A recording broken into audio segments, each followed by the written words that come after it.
ETF index mutual funds నేర్చుకుని stock మార్కెట్లో రాణించాలనుకుంటున్నారా? వెంటనే ఈ నెంబర్కి కాల్ చేయండి. నమస్కారం. కార్తీక పురాణం 24వ రోజు పారాయణలోకి వచ్చాం. బృందాదేవి మోహంలో కొట్టుకుపోతూ దుఃఖంలో మునిగి ఉన్నటువంటి మహావిష్ణువు ఆయన గురించి ముందు భాగంలో చెప్పుకున్నాం. ఇక్కడ యుద్ధ రంగాల్లో ఏం జరిగిందో చెప్తున్నారు.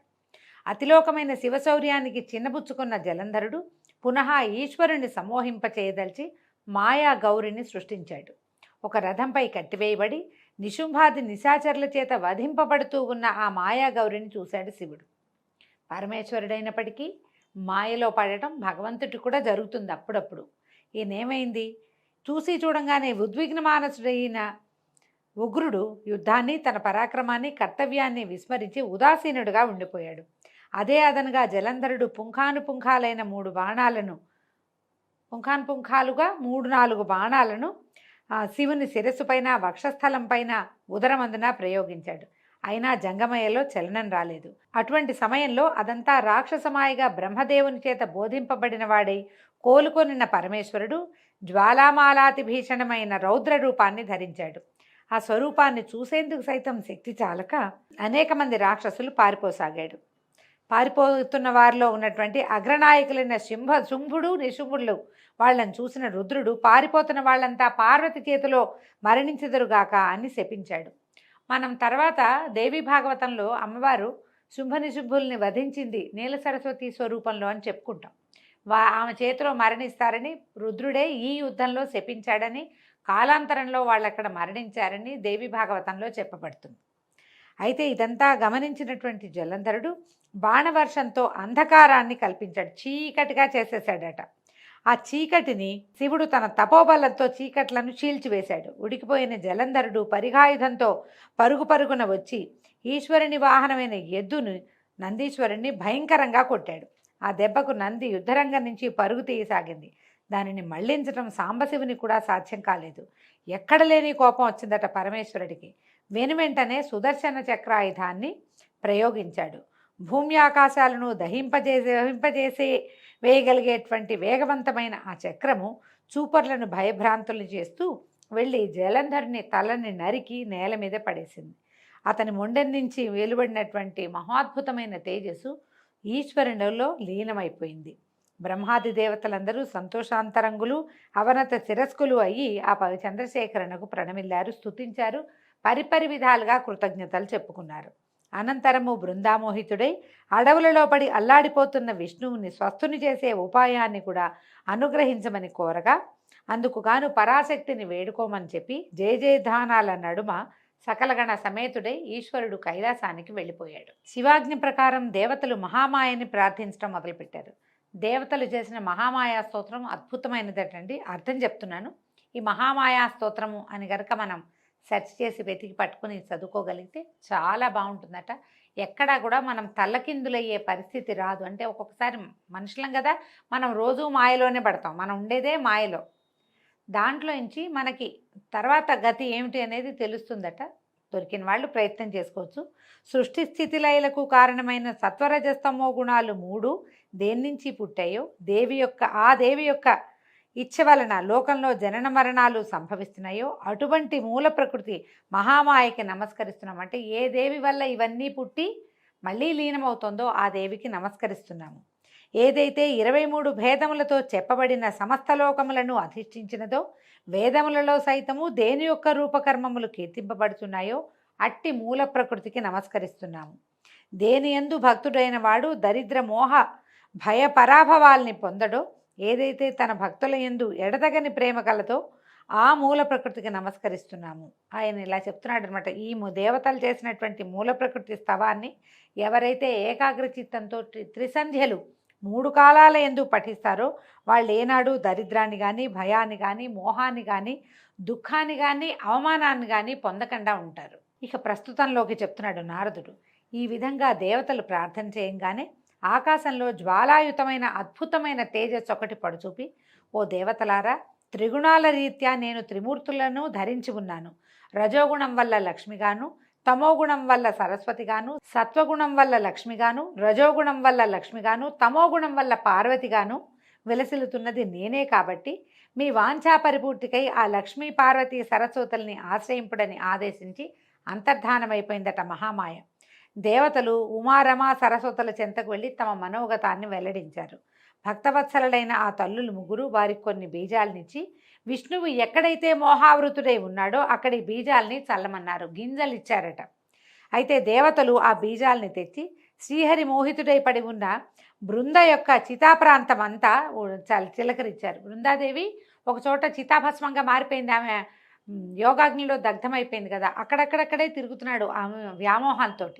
అక్కడ చల్లారట. చల్లితే ఓ పృథుభూపతి, పాతివ్రత్య మహిమా సుశోభితమైన ఈ గాథను ఏకాగ్రచిత్తంతో చదివిన స్త్రీలు కానీ పురుషులు కానీ ఇహంలో సంతాన సంపదను, పరంలో స్వర్గ సంపదని పొందుతారు అని ఈ బృందావృత్తాంతం సంతానదాయకమని చెప్తున్నారు.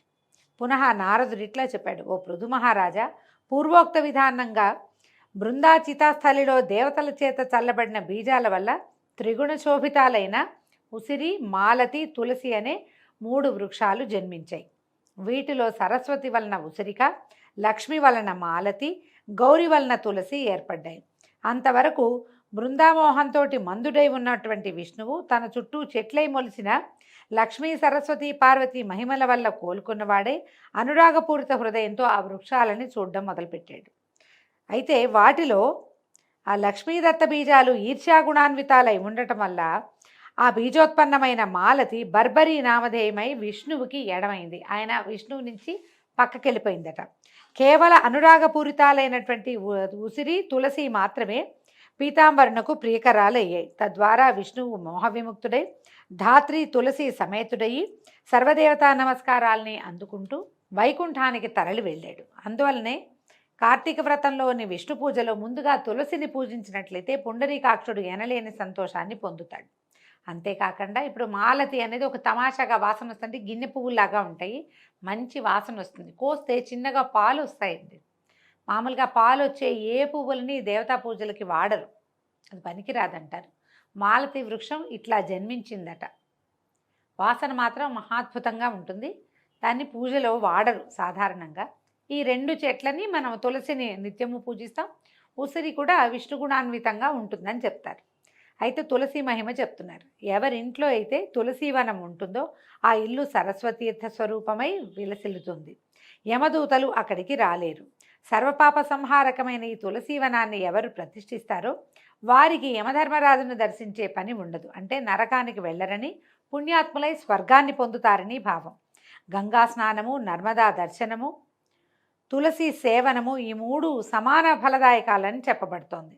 తులసిని ప్రతిష్ఠించినా అంటే పాతినా, తడిపినా, నీరు పోసినా, తాకినా, ముట్టుకున్నా, పెంచినా మానసిక శారీరక పాపాలే కాక మాటల వలన కలిగే పాపాలు కూడా మటుమాయమైపోతాయి.